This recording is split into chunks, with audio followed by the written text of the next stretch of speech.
এদিক দিয়ে তো বলবো মন্দির দিয়ে নাকি যেতে হবে? মন্দির দিয়ে রাস্তা নাই, রাজবাড়ি গিয়ে তার মানে কি সব ভাঙ্গাচুরা?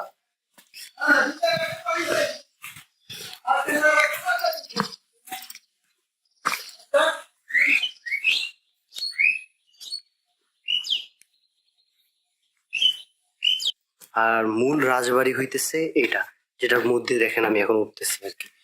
এটা হইতেছে মূল দিনাজপুর রাজবাড়ি।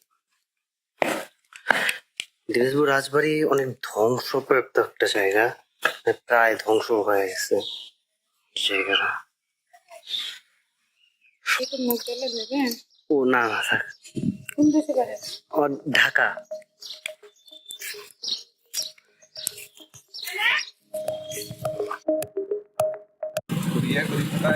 নিজেও নিয়ে যায়, মনে করে তুমি আসছো তো ওই যে তুমি খাতা একটা নিয়ে যাবে। দেখছো মাশাআল্লাহ, ওই যে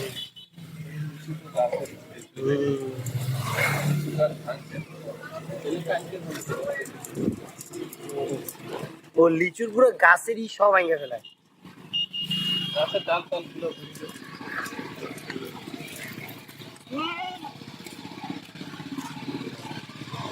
তো ভিউয়ার্স, আমরা এখন আছি মাসিমপুর। আর এইখানে নাকি সবচেয়ে বেশি লিচু ওঠে এবং এইখান থেকে ঢাকা শহরে মেনলি মূলত লিচু যায়। আবার এই হালকা পাতলা ঘুরি আর কি। মামা লিচু কত করে?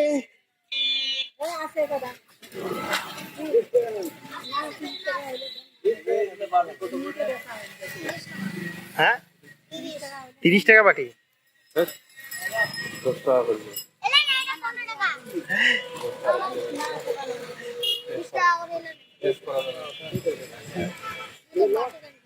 বাটি লাগবে?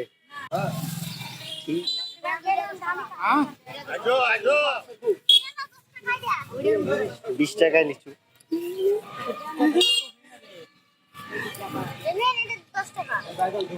না থাকে নিচ্ছি।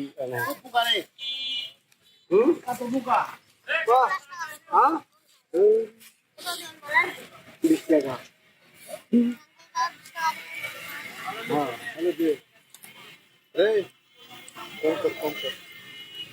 ওই বাটিটা কেমন?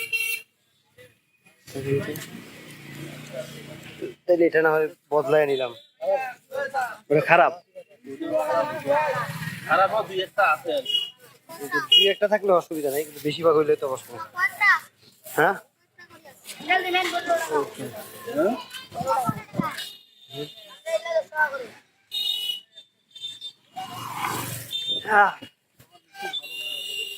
ও দোকান লিচু হয়, দাম বেশি। আমি জিজ্ঞাসা করবো না, যদি নেয় তাই বিকাশে টাকা পাঠাই দেবে আর কি। আমার হাতে তো আর তো টাকা নাই যে। তো দেখি আঙ্কেল নেন, দুইজন মিলে জিলা খাই। আরে না, আমি এতগুলো শেষ করতে পারবো না তো।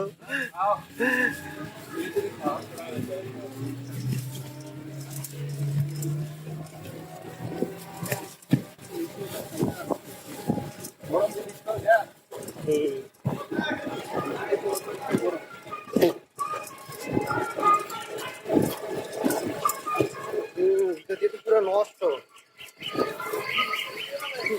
হ্যাঁ দেখবো মানে রামসাগরে বসে বসে কতগুলো নষ্ট আর কতগুলো ভালো। তো ভিউয়ার্স, আমি এখন আছি রামসাগর দিকের ওইখানে। আর ওই পিছনে যে দোকানটা দেখতে পাচ্ছেন ওইখানে আমি আমার ব্যাগটা রাখছি। এখন একটু রামসাগর এই পুরা লেকটা বা দেখি, যাই বলেন না কেন, একটু ঘুরে ঘুরে দেখতে চাইতেছি আর কি। এটা নাকি প্রায় 5 কিলোমিটারের মতো। আমি ভ্যানওয়ালাদের জিজ্ঞাসা করছিলাম, তারা 80 টাকা করে আছে। তো আমি বলছি ভাই দরকার নেই, আমি স্টুডেন্ট মানুষ, বাজেট ট্রাভেলার, হালকা পাতলা টাকা পয়সা নিয়ে ঘুর বাইরে হয়েছি। হ্যাঁ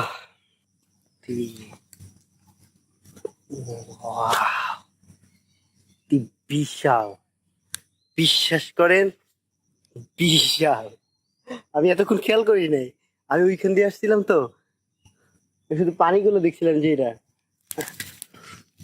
আর আমি ভাবছিলাম ওই যে ওই অতটুকু, এই যে এইখানে যে দেখা যায় এই এতটুকু, এই যে এদিকে এটা যে ওই পর্যন্ত রিয়েলি বিশাল। আর আমার হাতে আছে আমার 20 টাকার কেনা লিচু, কয়টা ভালো আর কয়টা নষ্ট আল্লাহ জানে।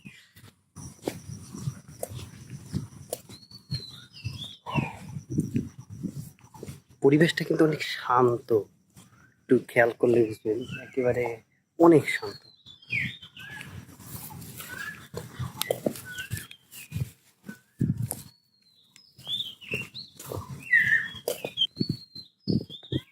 পাখির আওয়াজ শোনা যায় একেবারে।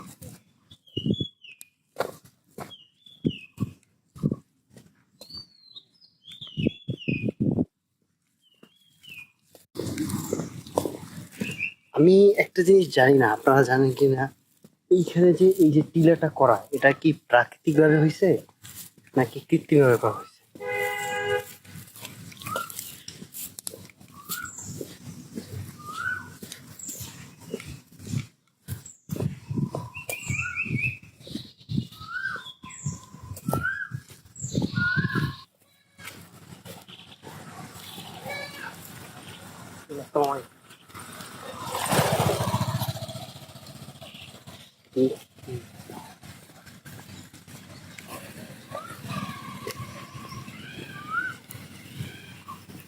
টেবিল গুলা কিসের ভাই? চলেন 60 টাকা নেবো, যাবেন? না মামা এত আমার বাজে না, আমি তো যাবো না, কারণ কেন ওই পাশে কি আছে যেটা দেখার? হ্যাঁ, ও থাক থাক, ও আর কি দেখবো, থাক থাক, আমি এরা এত বড় ইটা দেখতে আসছিলাম। হুম, না একটু সামনে পর্যন্ত হাইটা যাই।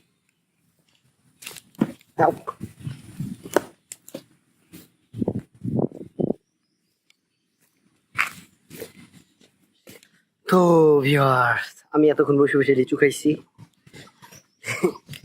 লিচু শেষ করার পরে এখন একটু হাঁটতেছি আর কি। রামসাগর যে লেকটা, এটা মাসাল্লাহ অনেক বড়, যার কারণে এত বড় যে আমি এটা ঘুরে শেষ করতে পারবো না। তো শুধু শুধু হাইটা লাভ নাই, আমি এই কারণে 1-2 কিলোমিটার হাঁটে আসছি আর কি, একটুখানি এক কোনা দিয়া হাইটা গেলাম।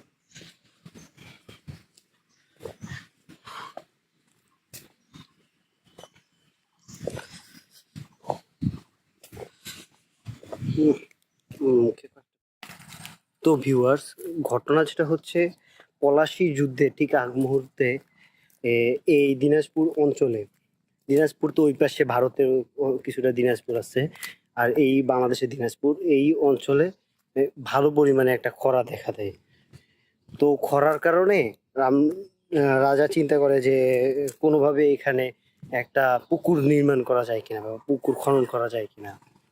তো যেই চিন্তা সেই কাজ অনুযায়ী সে একটা পুকুর নির্মাণ করে, কিন্তু সমস্যা হয়ে দাঁড়ায় যে পুকুরে পানি আসতেছিল না। তো শেষ পর্যন্ত রাজা স্বপ্ন দেখে যে এইখানে যদি তার ছেলে যুবরাজ, তাকে যদি বলি দেওয়া হয় তাহলে নাকি এখানে পানি উঠবে, মানে লোক কথা আর কি এটা। তো এই কথা চিন্তা করে, এই কথা চিন্তা করার পরে রাজা নাকি মাঝখানে একটা মন্দির বানায় আর কি। মন্দির বানানোর পরে তারপরও নাকি পানি ওঠে না। তার শেষে একদিন যুবরাজ এক পাশ থেকে হাঁটা শুরু করে, হাঁটতে হাঁটতে যখনই এই দিঘির ভিতরে যাওয়া শুরু করে, দিঘির ভিতর দিয়ে পানি ওঠা শুরু করে এবং এক সময় যুবরাজ হারায় যায়। এই ওটাতে লোকগাথা। আর 1940-এর দিকে তৎকালীন সরকার এইটাকে নিয়ে নেয় যে আমাদের সরকারি হিসেবে। আর 1995-96 ওই আমলে এটাকে একটা পার্ক হিসেবে তৈরি করে। আর আরেকটা বিষয় হইতেছে, আমি শুরুতে ভাবছিলাম যে এই পাশের যে পাহাড়গুলা, এগুলো কি প্রাকৃতিক ভাবে সৃষ্টি কিনা। পরে জানলাম যে এই এই যে দিঘিটা খনন করার পরে যে মাটিগুলো ছিল সেগুলো দূরে কোথাও পাঠাইতে তো আর পারে নাই, এই পাশেই রাইখা দিছে, যার কারণে আশেপাশে একটা পাহাড়ের মতো হয়ে গেছে। পাহাড় বলা যায় না, ছোট একটা টিলা বলা যায় আর কি। এই হচ্ছে এটার বেসিক কাহিনী।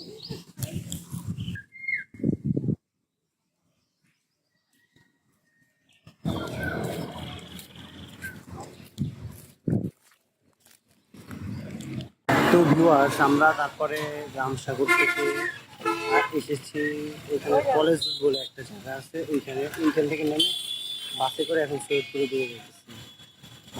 ওইখান থেকে আসতে রামসাগর থেকে 20 টাকা নিচ্ছে কলেজ রুট, আর কলেজ থেকে থেকে আসতে নিচ্ছে 10 টাকা। আর এখান থেকে এই কলেজ রুট থেকে বাস স্ট্যান্ড পর্যন্ত আসতে 10 টাকা নিচ্ছে, আর বাস স্ট্যান্ড থেকে সৈয়দপুর পর্যন্ত যেতে আপনার প্রায় 70 টাকার মতো লাগবে। হ্যাঁ, তো ভিউয়ার্স, আমি এখন আছি সৈয়দপুরে। সৈয়দপুরে একটা ব্যাপার খেয়াল করলাম যে সৈয়দপুরে ভালো পরিমাণ মানুষ উর্দু বা হিন্দি বলে।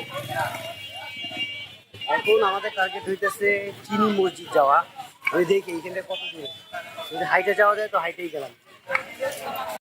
তো ভিউয়ার্স, আমরা এখন যাইতেছি সৈয়দপুর রেলওয়ে ওয়ার্কশপ থেকে।